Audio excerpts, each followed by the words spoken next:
시편 하나님이여 내 원수를 갚아주소서. 이 부분에 대해서 좀 공부해 보려고 합니다. 다윗은 이 시편을 쓰면서 악인이 하나님을 믿는 백성들을 굉장히 핍박하고 있는 그 모습을 보게 됩니다. 그래서 다윗이 간절히 기도한 것은 하나님의 공의를 좀 빨리 좀 보여주세요.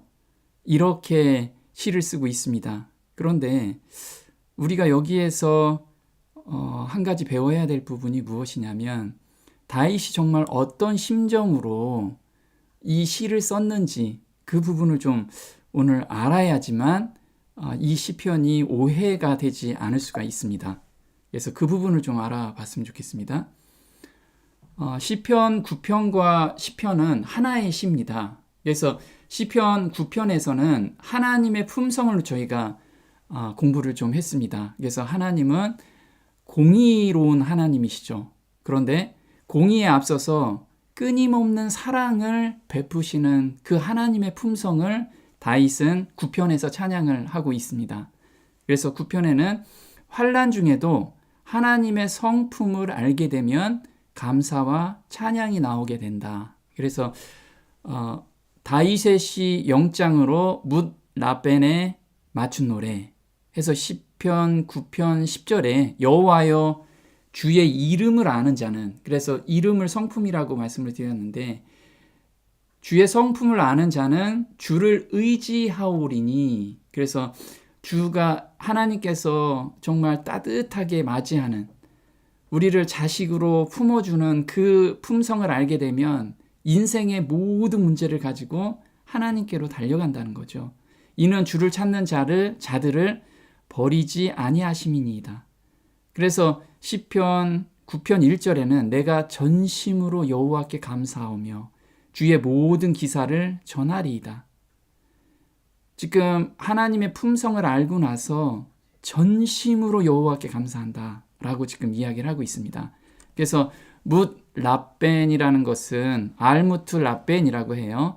그래서 아들의 죽음을 애도하며 하나님께서는 우리 죄인을 위해서 가장 사랑하는 아들을 주신 그 마음을 우리가 조금이나마 이해한다면, 그 품성을 조금이나마 이해한다면 우리의 인생의 모든 문제를 하나님께 안 가져갈 수 없다라는 거예요.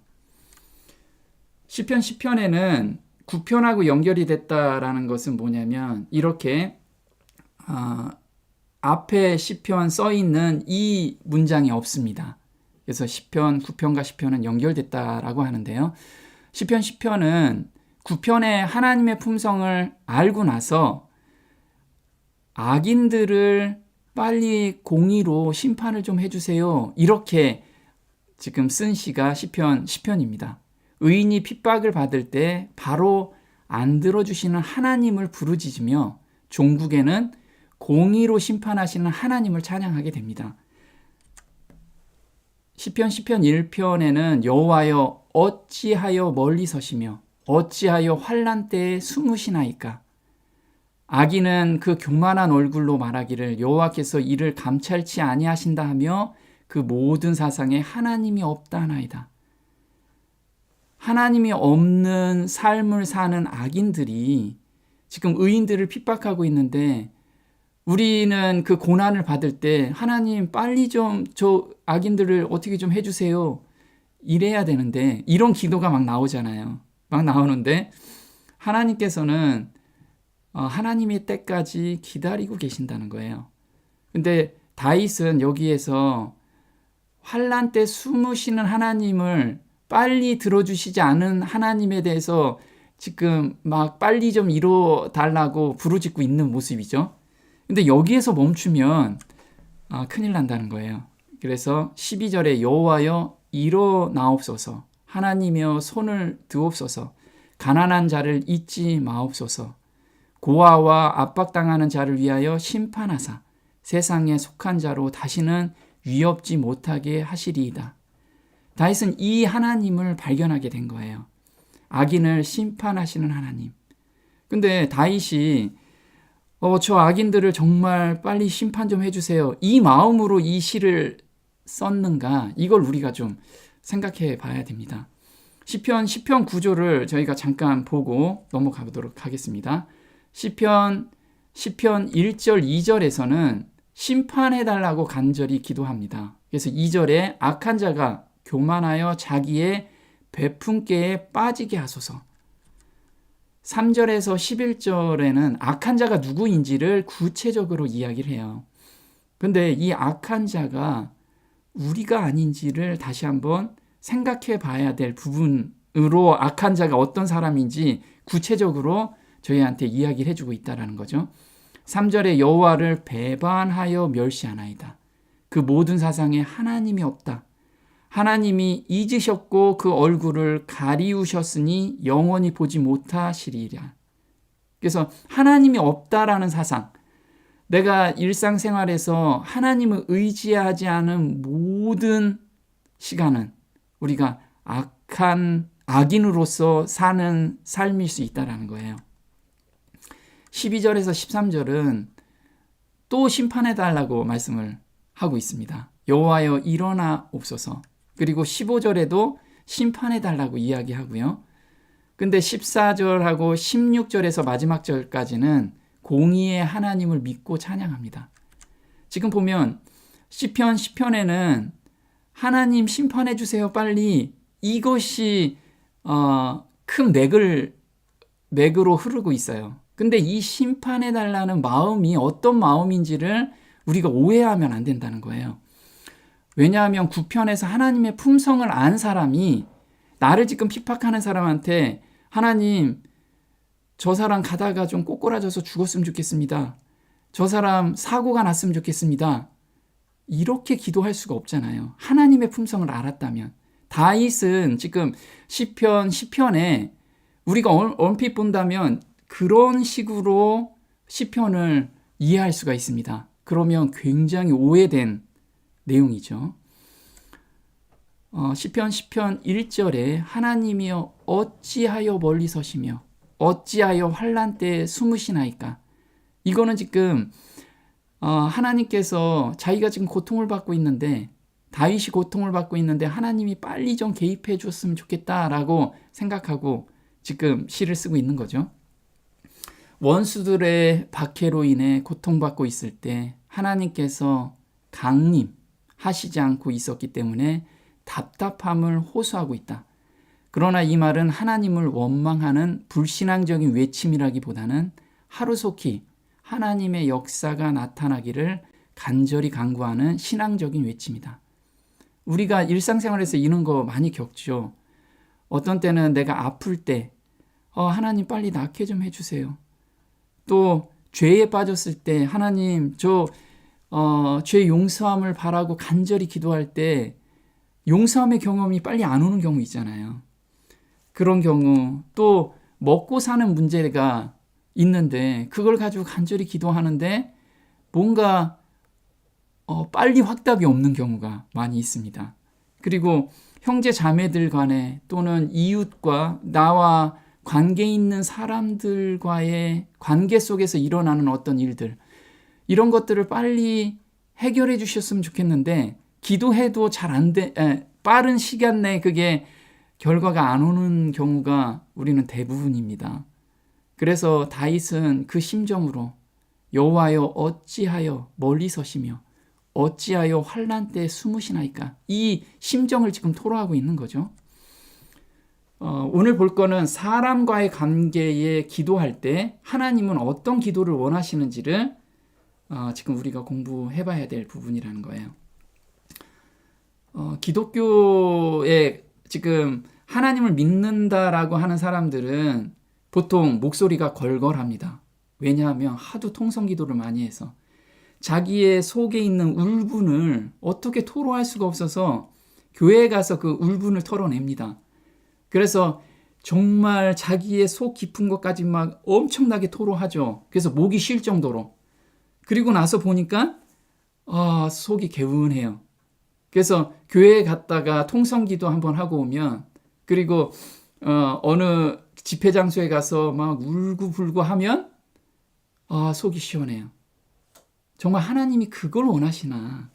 근데 사람들은 어떤 구절을 가지고 이렇게 통성 기도를 하는지, 자, 그 통성 기도를 하는 마음이 어땠는지 우리가 한번 봤으면 좋겠어요. 하나님, 저를 괴롭히는 저 악인들을 용서하지 마시고 반드시 심판하여 주세요. 이 마음으로 우리가 지금 기도하고 있는지. 그래서 예레미야서 33장 3절에는 너는 내게 부르짖으라. 내가 내게 응답하겠고 내가 알지 못하는 크고 은밀한 일을 내게 보이리라. 내가 나의 목소리로 여호와께 부르짖으니 그의 성산에서 응답하시는도다. 그래서 이 구절을 가지고 진짜 통성 기도를 합니다. 목이 쉴 정도로. 그러면 기도했더니 속이 너무 후련한 거예요. 그래서 하나님 감사합니다. 이렇게 하시는 분들이 대부분이더라 이거죠. 근데 기도 응답을 여기까지 받으면 이런 다른 신을 믿는 사람들하고 뭐가 다르나 이거예요. 불교에는 인과응보의 정신이 있습니다. 선한 것이 반드시 이긴다. 그 인과응보. 그래서 108배를 드리고 내가 치성을 다하면 부처님께서 나한테 복을 내려주시는 거. 또 이슬람교는 이에는 이, 눈에는 눈. 이런 거를 갚으라고 해요. 그렇다면 악인을 심판해달라고 하는 우리의 부르짖음이 이 사람들하고 뭐가 다르냐 이거죠. 정말 하나님의 품성을 알았다면, 만약 거기까지 우리가 기도를 한다면 아직 하나님의 품성을 알지 못한 거라는 거예요. 그래서 다윗은 시편 9편에서 하나님의 품성을 알고 나서 시편 10편을 쓰게 된 거잖아요. 그래서 시편 10편에서 어떤 마음으로 쓴 건지를 우리가 알아야지만 내가 지금 하나님의 마음을 받았구나 아니구나를 판단할 수가 있다는 거예요. 선하시고 공의로우신 분임을 믿게 되면 하나님의 때를 기다리게 된다. 그래서 우리는 기도하면서 하나님의 때를 기다리는 거예요. 보면 전도서 3장에 천하의 범사가 기한이 있고 모든 목적이 이를 때가 있나니 죽일 때가 있고 치료시킬 때가 있으며 울 때가 있고 웃을 때가 있으며 하나님이 인생들에게 노고를 주사 애쓰게 하신 것을 내가 보았노라. 그래서 지금 우리한테 닥치는 모든 환경은, 모든 환난은 그 목적이 있이 하나님께서 우리한테 허락하신 거예요. 어떤 사람은 아프잖아요. 아픈데 치료가 안 될 수도 있어요. 그 하나님의 뜻이 아니면 치료가 안 될 수도 있잖아요. 근데 나는 치료가 되는 것이 하나님의 뜻이라고 생각하고 내 뜻을 관철시키기 위해서 기도하면 안 된다는 거예요. 하나님의 뜻이 무엇인지를 여기서 알게 하기 위해서, 알고 싶어서 기도를 하는 거죠. 보면 11절에 하나님이 모든 것을 지으시되 때를 따라 아름답게 하셨고 또 사람에게 영혼을 사모하는 마음을 주셨느니라. 그러나 하나님의 하시는 일의 시종을 사람으로 측량할 수 없게 하셨도다. 그래서 우리가 지금 답답한 일을 당했을 때 우리가 그 시종을 모르잖아요. 근데 하나님께서는 그 일을 허락하신 것은 우리 보고 영혼을 사모하라. 그 마음으로 돌아가라. 이것을 우리한테 주시기 위함이라는 거예요. 14절에 명확하게 나오죠. 하나님이 이같이 행하심은 사람으로 그 앞에서 경외하게 하려 하심인 줄을 내가 알았도다. 우리가 경외한다라는 뜻은 인생의 문제를 가지고 하나님께 나아가는 것을 하나님을 두려워하다, 경외하다라는 뜻이죠. 그래서 내 문제를 가지고 온전히 하나님께 맡기고 하나님께 의지하라는, 그래서 정말 하나님의 마음을 받으라는, 영생을 받으라는 그 목적으로 하나님께서 나한테 모든 문제를 허락하셨다라는 거예요. 그런데 우리는 그것을 생각하지 않고 이 문제만 좀 해결해 주세요. 저 먹고 사는 문제 해결해 주세요. 저 병 좀 고쳐 주세요. 이렇게 기도하면 하나님의 뜻에 맞지 않다라는 거예요.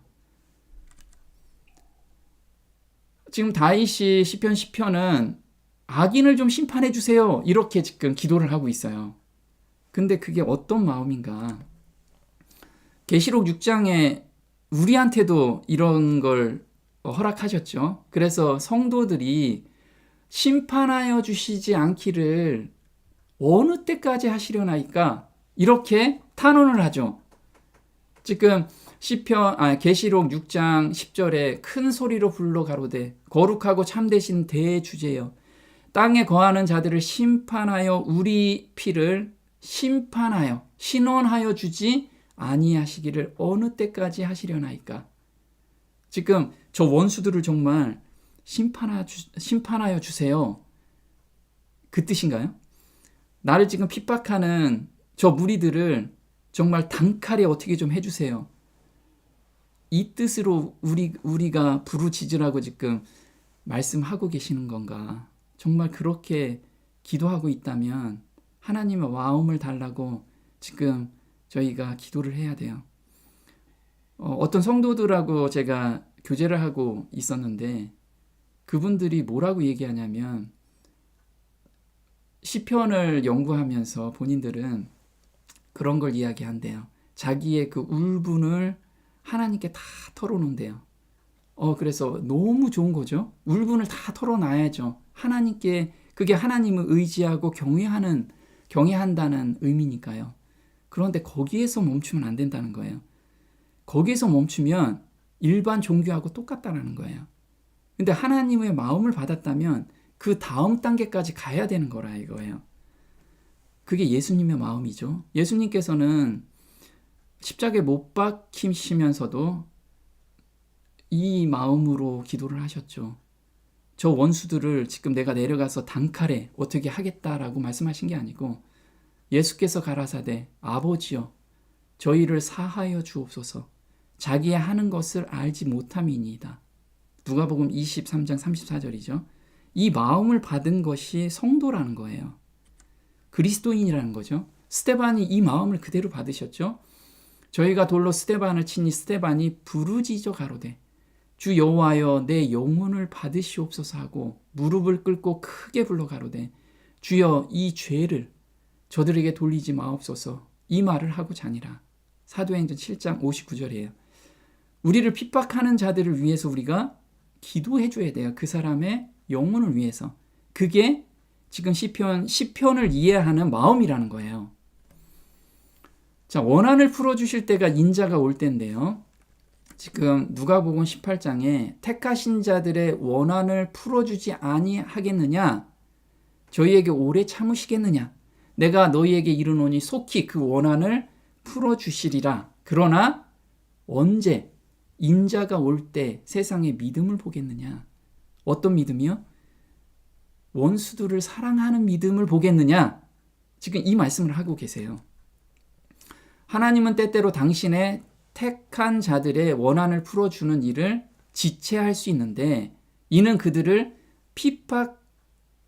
박해하는 자들에게 회개할 시간과 기회를 주기 위함이다. 하나님께서는 우리만 사랑하시는 게 아니고 핍박하는 자들도 지금 사랑하고 계시다는 거예요. 그래서 하나님께서는 죄인을 사랑하시죠. 죄는 미워하신다는 거예요. 그 죄만 깨닫고 버리면 그 사람들도 다 의인이 될 수 있다는 거예요. 그래서 돌아오기만을 오매불만 기다리면서 그 박해하는 자들한테 기회를 주고 계신다는 거예요. 더욱이 성품은 시련을 통하여 온전케 되며 종종 하나님은 성품 발달을 위한 기회를 제공하기 위하여 우리의 간구에 응답하기를 지체하신다. 또한 지체됨은 우리의 필요에 대한 절실한 마음을 강화시키기에 유익한데 이러한 절실한 마음이 없으면 하나님이 우리를 위해 일하실 수 없을 때가 종종 있다. 그래서 우리가 하나님 말씀을 받은 그 마음밭이 갈릴 때까지 그래야 그 씨가 심겨서 열매까지 열리게 되잖아요. 마음밭이 갈릴 때까지 기다리고 계시는 거예요. 주의 약속은 어떤 이에 더디다고 생각하는 것 같이 더딘 것이 아니라 오직 너희를 대하여 오래 참으사 아무도 멸망치 않고 다 회개하기에 이르기를 원하시느니라.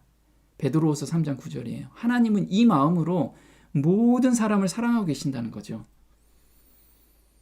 자, 계시록 6장 11절에 각각 저희에게 흰 두루마기를 주시며 가라사대 아직 잠시 동안 쉬되 저희 동무종들과 형제들도 자기처럼 죽임을 받아 그 수가 차기까지 하라 하시더라. 그래서 신원하여 주지 않기를 언제까지 하겠습니까? 라고 질문에 그 수가 찰 때까지 좀 기다려라. 그러면 이 수가 차다라는 것은 원어로 플레로우라고 하는데 채우다, 완성하다라는 뜻이에요. 채우는 거. 그러면 하나님께서 순교자의 수를 정해놓고 그 수가 찰 때까지 기다리신다는 의미인가? 정말 이런 잔인한 하나님이시냐 이거죠. 순교자 얼마까지 두고 죽을 때까지, 죽는 사람이 찰 때까지 내가 좀 기다릴 거야. 이런 하나님이시냐? 이건 하나님의 품성을 오해하고 있다는 거죠. 제단 아래 있는 순교자들이 그들의 동무종들 곧 바야흐로 죽임을 당할 그들의 형제들의 품성이 완성이 되는 거 또는 완전해질 때까지 쉬어야 할 것을 말하고 있다. 그래서 품성이 완전하게 될 때까지 하나님께서 기다리시는 거예요. 자, 악인들의 특징을 한번 보도록 하겠습니다. 내가 악인인지 한번 우리가 깊이 묵상하는 시간이 좀 됐으면 좋겠어요. 2절에 악한 자가 교만하여 가련한 자를 심히 군박하오니 저희로 자기의 베푼 꾀에 빠지게 하소서. 자, 교만한 자가 악한 자래요. 자, 교만한 자가 어떤 자냐면 우리가 일반적인 것은 잘난 체하며 뽐내고 건방진 것을 교만한 자라고 해요. 이거는 성경적으로 뭔가 풀어보면 교만의 반대는 겸손이죠. 그럼 겸손하지 않는 것이 교만한 거예요. 그럼 겸손이 뭐냐 하면 하나님과 함께 할 때가 겸손한 자라는 거예요. 그러면 하나님을 내 주로 모시는 자, 그 자가 겸손한 자. 그러면 내 생각과 삶 속에서 하나님이 주관하지 않으신 모든 삶은 다 교만한 행동이라는 거예요. 그래서 이사야서 57장 15절에 통회하고 마음이 겸손한 자와 함께 거하나니 하나님께서 거하시면 그게 겸손한 자라는 거죠. 이는 겸손한 자의 영을 소성케 하며 통회하는 자의 마음을 소성케 하려 함이라. 그래서 우리가 나의 죄된 마음을 항상 드리면서 새 마음을 받는 그 경험 가운데로 계속 들어가는 자가 겸손한 자라는 거예요. 바울 형제는 고린도후서 10장 4절에 우리의 싸우는 병기는 육체에 속한 것이 아니요 오직 하나님 앞에 견고한 진을 파하는 강력이라. 견고한 진이래요. 이게 교만한 마음이 견고한 진이래요. 모든 이론을 파하며 하나님 아는 것을 대적하여 높아진 것. 이게 우리의 자아죠. 이 자아가 높아져 있는 것이 교만한 자라는 거죠. 다 파하고 모든 생각을 사로잡아 그리스도께 복종케 하나니. 그래서 예수님께 복종되는 마음이 바로 겸손한 마음이에요. 그래서 교만은 하나님 아는 것을 대적하여 높아진 헛된 마음이 교만한 마음이라는 거죠. 시편 131편 1절에는 여호와여 내 마음이 교만치 아니하고 내 눈이 높지 아니하오며 내가 큰 일과 미치지 못할 기이한 일을 힘쓰지 아니하나이다. 여기서 교만한 마음은 내 눈이 높지 아니하며 눈이 높은 것이 교만한 마음이래요.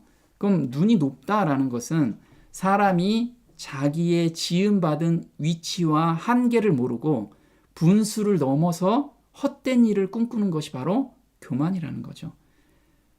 이것은 하나님을 인정하지 않는 삶이 바로 교만한 마음이에요. 나를 창조하신 분이 계시다는 것을 항상 인지하면서 사는 것, 그걸 인정하면서 사는 것이 겸손이라는 거죠. 미치지 못할 기이한 일이 뭘까요? 지금 이야기하는 것은 내가 스스로 계명을 지킬 수 있고 죄를 이길 수 있다. 이게 진짜 교만한 마음, 미치지 못할 일이라는 거죠. 예레미야서 13장 23절에 구스인이 그 피부를 표범이 그 반점을 변할 수 있느뇨? 할 수 있으신데 악에 익숙한 너희도 선을 행할 수 있으리라. 우리가 선을 행할 수 있다라고 말씀하시는 게 아니죠. 정말 불가능하다는 거예요. 이것은 하나님을 경외할 때 가능하다는 거죠.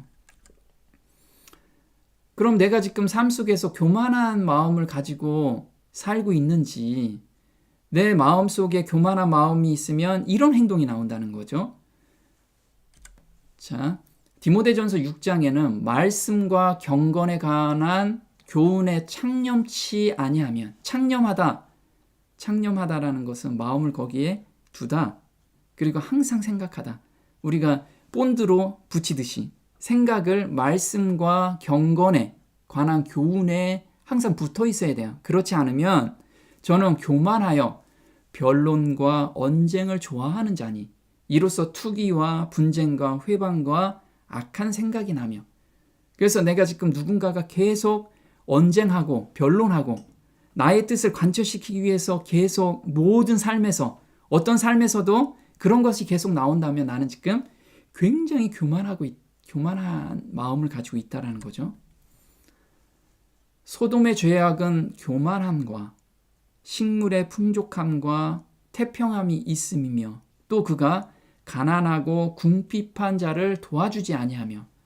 자, 교만한 마음은 가난한 사람과 궁핍한 자가 보이는데 나는 잘 먹고 잘 살고 있어요. 그 마음이 안 생겨요. 도와주려는 마음이 안 생기는 거. 그냥 돈을 몇 푼 주는 거, 아니면 쌀을 몇 개 주는 거, 이게 중요한 게 아니고 그 사람의 구원을 위해서 정말 나의 있는 것을 베푸는 마음이 생기는 거, 그 사람의 영혼을 위해서 긍휼한 마음으로 그게 행해지는 거, 이런 마음이 없다면 교만하다.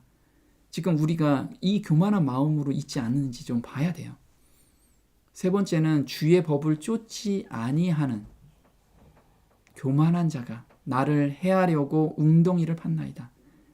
하나님의 법에 줄겨 순종하는 마음이 없어요. 그럼 교만한다는 거예요. 지금 이런 사람들은 누구를 해하고 싶은 그 웅덩이를 파려는 생각들을 가지고 있다는 거예요.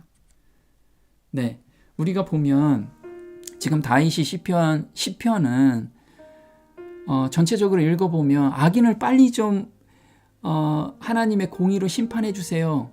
얼핏 보면 이런 시로 우리가 읽을 수 있는데, 사실 다윗은 9편의 하나님의 그 긍휼하신 마음, 모든 사람을 사랑하는 마음을 깨달았기 때문에 그 마음으로 시편을 쓰고 있다라는 거, 우리가 그 마음을 보고 한번 연구해 봤으면 좋겠습니다. 오늘 여기까지 하겠습니다. 하늘에 계신 저희 아버지, 저희가 삶을 살면서 교만한 마음이 많이 듭니다. 왜냐하면 모든 때에 하나님을 간구하고 하나님께 모든 것을 의지하지 않고 내 멋대로, 내가 좋은 대로 하려는 그런 성품들이 너무나 많기 때문에 그렇습니다. 저희의 이 죄된 마음과 세상을 좋아하는 마음을 예수님께 모두 바치오니 예수님의 그 순결하고 정결한 마음으로 저희를 매 순간 재창조해 주시기를 간절히 바라옵니다. 저희를 핍박하고 또 곤란하게 하는, 그리고 세상에 살면서 힘든 일이 저희한테 닥쳐올 때도 하나님께서는 이 일에서 하나님을 발견하고 온전히 하나님만을 의지하게 하기 위함임을 저희에게 밝히 보여주셨음에 감사를 드립니다. 오늘의 삶 속에서도 저희에게 어떤 고난이 왔을 때 하나님께만 달려가는 그런 삶으로 저희를 인도해 주시기를 간절히 바라오며, 이 모든 것 우리 주 예수님의 이름으로 감사하며 기도드립니다. 아멘.